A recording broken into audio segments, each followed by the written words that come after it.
अपने अपने राजनीतिक दलों को अपनी जाति जागीर समझने वाले और जनमानस की भावनाओं का निरंतर अपमान अवहेलना करके निरंतर असफलता पाने वाले चंद राजनीतिक दलों ने भारत के मुख्य न्यायाधीश को जो पत्र लिखा है और लोकतंत्र पर आघात करने का जो असफल प्रयास किया है, भारतीय जनता पार्टी उसकी कठोर शब्दों में निंदा करती है। वास्तविकता में इस पूरे विषय के दो पक्ष हैं, एक वैधानिक पक्ष और एक राजनीतिक पक्ष। वैधानिक दृष्टि से स्पेशल इंटेंसिव रिवीजन को भिन्न भिन्न न्यायालयों के द्वारा पूर्णतः युक्ति सम्मत और विधि सम्मत ठहराया जा चुका है और ये पूर्व में भी समय समय पर चुनाव आयोग और भारत सरकार के द्वारा होता रहा है। संवैधानिक दृष्टि से एक बार भी कोई तथ्यात्मक विषय न्यायालय के समक्ष ये रखने में असफल रहे और इससे जनता के मन में यह भी संदेह गया कि ये संदिग्ध वोटरों के दम पर राज्यों की सत्ता पर काबिज होने का जो ख्वाब था वो अब चकनाचूर होता हुआ दिख रहा है। तो मैं कांग्रेस पार्टी और अन्य विपक्षी दलों से पूछना चाहता हूं कि आपने जिस भाषा शैली में सर्वोच्च न्यायालय को पत्र लिखा है, ये वही अहंकारी भाषा शैली नजर आती है जो आपातकाल के समय में दिखाई पड़ती थी।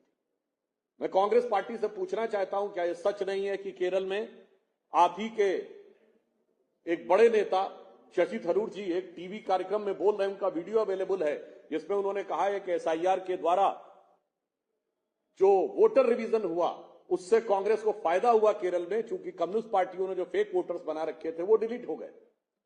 और अभी आपके कर्नाटक के मुख्यमंत्री डीके शिवकुमार जी ने अपने कार्यकर्ताओं को तो ये निर्देश दे रहे हैं कि एसआईआर की प्रक्रिया में लग जाओ और तत्परता और सक्रियता से लग जाओ, और फिर यहां पर उसके ऊपर आक्षेप लगा रहे हैं। ये कानूनी दृष्टि से साफ साफ कांग्रेस के ऊपर एक गहरा सवालिया निशान खड़ा करता है कांग्रेस की नीयत पर। दूसरा, मैं उनसे सीधा प्रश्न पूछना चाहता हूं कि क्या आप कभी चुनाव के लिए मेहनत करते हैं क्या? मैं कांग्रेस पार्टी से पूछना चाहता हूं, विगत 10-12 वर्षों में जितनी बार राहुल गांधी ने विदेश यात्रा की है उसके 1/10 भाग भी कार्यकर्ता सम्मेलन किए हैं क्या? हमारे बड़े बड़े वरिष्ठ नेता बूथ लेवल सम्मेलन, शक्ति केंद्र स्तर सम्मेलन, मंडल स्तर के सम्मेलन करते हैं और हमारे वरिष्ठतम नेता वर्तमान अध्यक्ष श्री नितिन नवीन जी, पूर्व अध्यक्ष आदरणीय जगत प्रकाश नड्डा जी, गृह मंत्री अमित शाह जी, रक्षा मंत्री राजनाथ सिंह जी के स्तर के लोग बूथ लेवल वर्कर सम्मेलन और शक्ति केंद्र सम्मेलनों में जाते हैं। मैं कांग्रेस से पूछना चाहता हूं और आप सब लोगों के माध्यम से, कितनी बार देश ने देखा है कि आप अपने कार्यकर्ताओं का सम्मेलन कर रहे हैं? चुनाव के समय हमारे नेता कहते हैं कि 25 दिन बंगाल में रहेंगे। मैं पूछना चाहता हूं आप कितने दिन रहे वहां? चलिए, बंगाल में आपका कुछ था नहीं, असम में कितने दिन रहे राहुल गांधी जी? केरल जहां डिफॉल्ट से आ गए वहां आप कितने दिन रहे? चुनाव के समय घूमने चले जाते हैं विदेश, यानी ईमानदारी से मेहनत ही नहीं करते। अच्छा, मेहनत न करें तो अलग है। पॉइंट नंबर 2, अपने कार्यकर्ताओं को जलील करते हैं। गुजरात में जाके आप बोलते हैं कि गुजरात में 2 प्रकार के कांग्रेस कार्यकर्ता हैं, कुछ जो कांग्रेस के साथ हैं और कुछ जो बीजेपी के साथ हैं। चलिए, जलील करना तो अलग है। आपके कार्यकर्ताओं की हत्या होती है पश्चिम बंगाल में और आपके प्रदेश अध्यक्ष अधीर रंजन चौधरी जी कहते हैं there is no democracy in Bengal. ये ममता जी के राज्य में हिंसा की पराकाष्ठा हो गई है, लोकतंत्र समाप्त हो गया है और आप कहते हैं लोकतंत्र के लिए ममता जी को साथ रहना जरूरी है। अरे, आप अपने कार्यकर्ताओं की लाशों पर राजनीति करना चाहते थे, आप उस तख्त पर काबिज होना चाहते थे जिसके पाए आपके कार्यकर्ताओं के जनाजे पे रखे हुए थे। उसके बाद आपको लगता है कि आपके कार्यकर्ता और जनता आपका साथ देंगे। यहां तक कि इंटेलेक्चुअल्स की भी बात है तो बस बाहर जाना, विदेश में जाकर और चंद भारत विरोधी इंटेलेक्चुअल से मिलना और भारत में आके आज कांग्रेस पार्टी इस बौद्धिक दिवालियापन पे आ गई है कि उसके पास अपने बौद्धिक विचारक तक नहीं रह गए।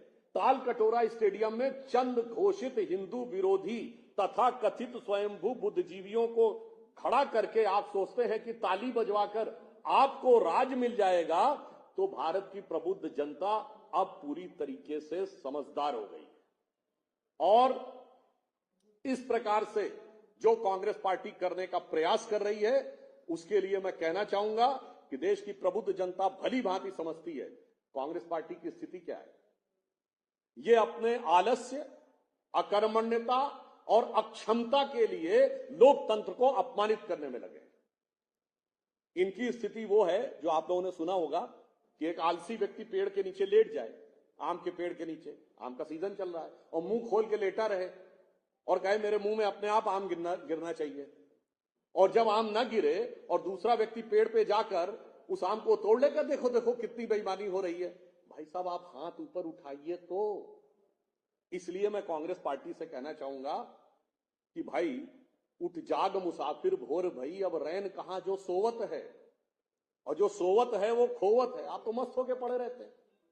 आप तो उस परीक्षार्थी की तरह हैं जो परीक्षा में मेहनत करता नहीं है, परीक्षा के समय में सैर सपाटा करता है, इम्तिहान में कॉपी ढंग से भरता नहीं है और फेल होने के बाद हल्ला मचाता है। तो मैं कांग्रेस पार्टी और विपक्षी दलों से कहना चाहूंगा कि संस्कृत की एक बहुत प्रमुख सुभाषित है, वो ध्यान रखें कि उद्यमेन ही सिद्ध्यन्ति कार्याणि न मनोरथे न ही सुप्तस्य सिंहस्य प्रविशन्ति मुखे मृगा। अर्थात कार्य मेहनत करने से सिद्ध होते हैं, केवल ख्वाब देखने से नहीं। सोते हुए शेर के मुंह में अपने आप आकर मृग यानी हिरन प्रवेश नहीं करते हैं। तो कांग्रेस पार्टी और इन दलों के सामने समस्या क्या है? जैसा मैंने कहा कि ये सामंती शैली में अपनी पार्टियों को चलाते हैं, खुद को शहंशाह समझते हैं, अपने कार्यकर्ताओं को कारिंदा समझते हैं जिनकी जान की भी कोई कीमत नहीं, और जनता को अपनी बंदगी समझने वाला बंदा समझते हैं। तो मैं उनसे कहना चाहूंगा कि अब वो दिन चले गए, अब जनता परफॉर्मेंस पे काम करे। इसलिए मैं पुनः कांग्रेस को चुनौती देकर कहता हूं, वो दिखाएं उन्होंने कितने कार्यकर्ता सम्मेलन किए, कितने बूथ लेवल वर्कर सम्मेलन किए, कितना अपने कार्यकर्ताओं के साथ काम किया। और दूसरा पक्ष, कांग्रेस और विपक्षी दल सिर्फ विपक्ष में नहीं है, आज सत्ता में भी है। मैं पूछना चाहता हूं, आपका सत्ता का मॉडल क्या है बताइए? आप कर्नाटक में सत्ता में हैं, तेलंगाना में सत्ता में हैं, हिमाचल में सत्ता में हैं। जब हम विपक्ष में थे तो प्रधानमंत्री नरेंद्र मोदी जी ने गुजरात का मॉडल करके दिखाया था, वाइब्रेंट गुजरात शुरू किया था, जो उस समय तक कोई राज्य सीधे इनवाइट नहीं करता था, और आज भी वो चल रहा है। तो पूछना चाहता हूं, आपका मॉडल क्या है गवर्नेंस का? सिर्फ तुष्टीकरण की राजनीति और भ्रष्टाचार, और इसके बाद कट्टरपंथी वोटों का सहारा, अपराधियों का साथ। और फिर मैं विनम्रता और दृढ़ता से कहना चाहूंगा, आप चुनाव आयोग और लोकतंत्र पर तो आरोप लगाते हैं, मगर गांधी परिवार पिछले 30-35 सालों से उत्तर प्रदेश में अपनी अमेठी रायबरेली सीट अकेले लड़ने की हिम्मत नहीं जुटा पाया है। यदि समाजवादी पार्टी समर्थन न दे तो शायद वो अपनी सीट नहीं निकाल सकते। जो अपनी सीट नहीं निकाल सकते, अपनी खानदानी सीट नहीं निकाल सकते, मगर पार्टी को खानदानी जागीर समझना चाहते हैं, मुझे लगता है देश की जनता उनके मंतव्य को भली भांति समझती है। और इसे आप खिसियानी बिल्ली खंबा नोचे कह लें अथवा नाच न जाने आंगन टेढ़ा कह लें, ये तो हल्की बातें हैं, परंतु मैं कहूंगा ये खतरनाक षड्यंत्र है भारत के लोकतंत्र को लांछित करने के लिए। और एक बार फिर जो उस शब्द में लिखा है कि एनार्की बढ़ाने के लिए, यानी अब पूरी तरीके से विक्षिप्त होने के बाद ये हारे हुए दल अपनी शिकस्त का इंतकाम भारत की बर्बादी और भारत के कोहराम में देखना चाहते हैं। Sir, the opposition parties have also demanded the immediate suspension on the ongoing voter verification system. In this letter, they have stated that ongoing voter verification system should be... I just want to ask one question. In Kerala, when the local bodies election happened, it was conducted by the State Election Commission of Kerala. Had they found any discrepancy? In any of their state-run local bodies election, when it was done by their own government, has they found any discrepancy in the voter list, which was for the Lok Sabha and Vidhan Sabha for the local bodies? So this is the problem. And again, this is a disguise rather than a deceit mask of trying to usurp the power in various states with the help of foreign infiltrators and illegal voters.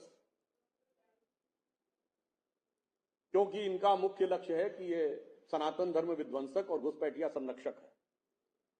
तो ये जो कुछ वो कर रहे हैं, एक बार फिर ऐसा प्रतीत होता है कि घुसपैठियों के संरक्षण के लिए एक अंतिम खिसियाहट और बौखलाहट भरा प्रयास।